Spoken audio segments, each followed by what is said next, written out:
Hello guys! Hello Capricorn! Welcome dito sa aking channel, Kapalaran 888 Capricorn.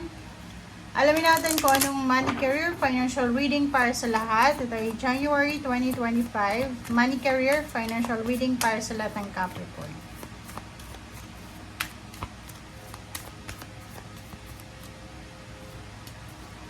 Okay, Capricorn, commitment and empowerment. Okay. Nakikita ko sir dito na yung ibang Capricorn na to is posibleng matagal yun ang tinatrabaho tong empowerment na to.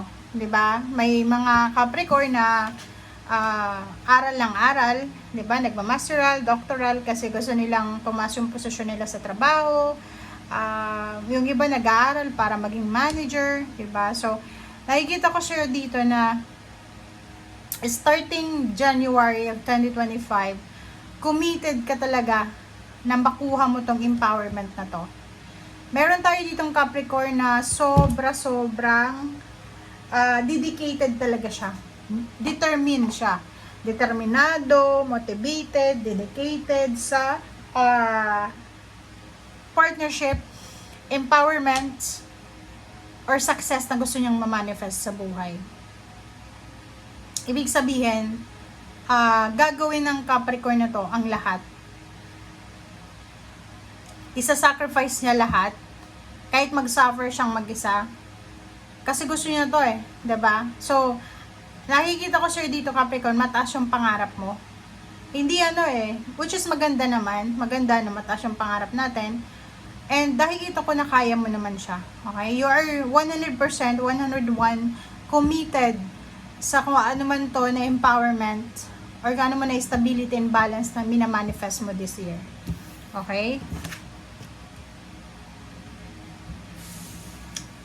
Nakikita natin yung partnership dito. Collaboration, contract signing, new job offer, new business offer, new place of work, new career, parang ganon.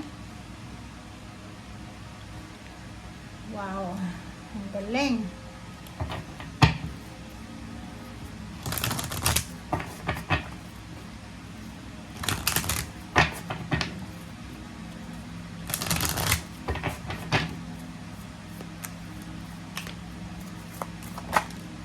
Okay, proceeding softly.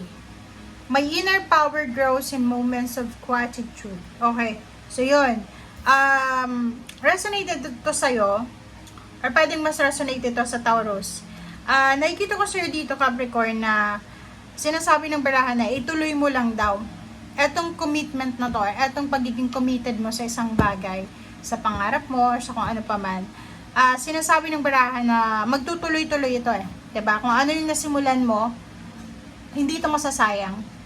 Ibig sabihin, kung ano man tong ginagawa mo sa ngayon, ano man tong efforts, ano man tong in-exert mo na oras, na energy, ibabalik yan sa iyo ng tenfolds ng ating Panginoon. So, keep going. Yun lang yung message sa iyo dito. Okay? Go with the flow, keep going. And yun, strive for the best. Soar higher pa.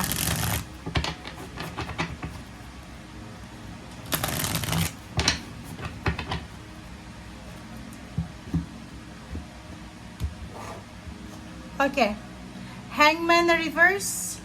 Nakikita ko sir dito na marami kang plano na sadya mo tong dinelay or unexpected na delay ng mga plano mo.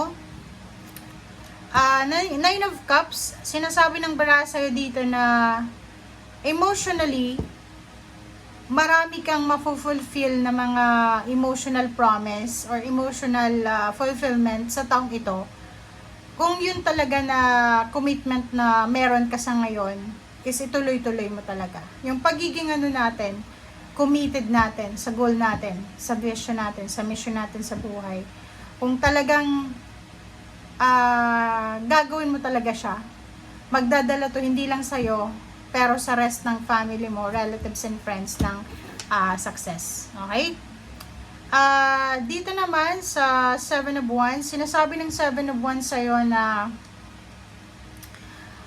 defensive mechanism mo to So, napaka-defensive mo this year, especially this January.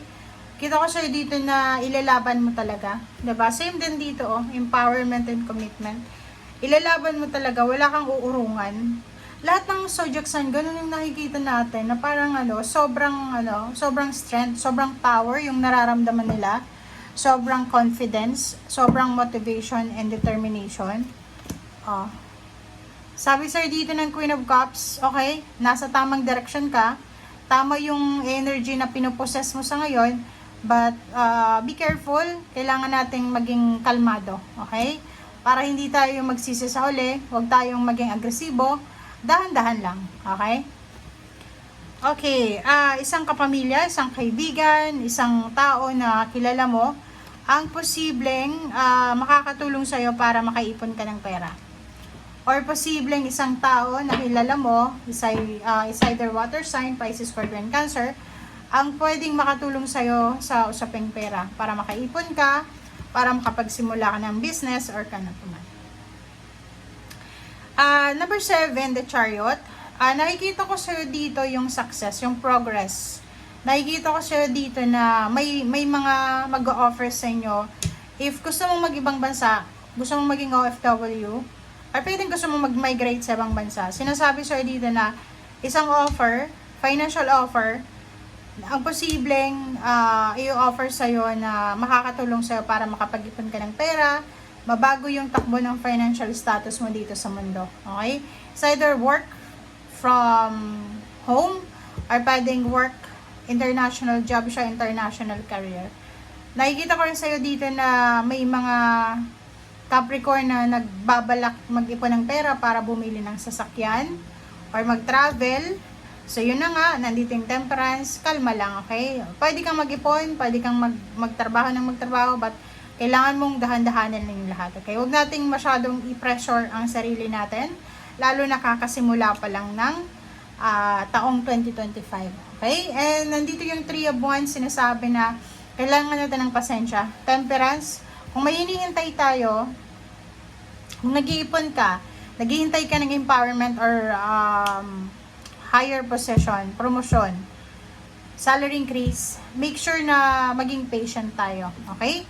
And last card natin is 7 of Swords. So, yung pagiging mapasensya natin is maganda yon. Okay? Patience is virtue. Kasi pag hindi tayo, wala tayong pasensya, magiging aggressive tayo. Nanakawin ng impatience yung pangarap natin. 'Di ba? Minsan yung mga taong hindi nagtatagumpay, kahit malapit na sila sa goal nila, yung mga yung mainipin, 'di ba? Kasi pag mainipin ka, hindi mo talaga matatapos. Kahit yung pagsisimba lang, pag mainipin ka, hindi mo matatapos siya. Okay?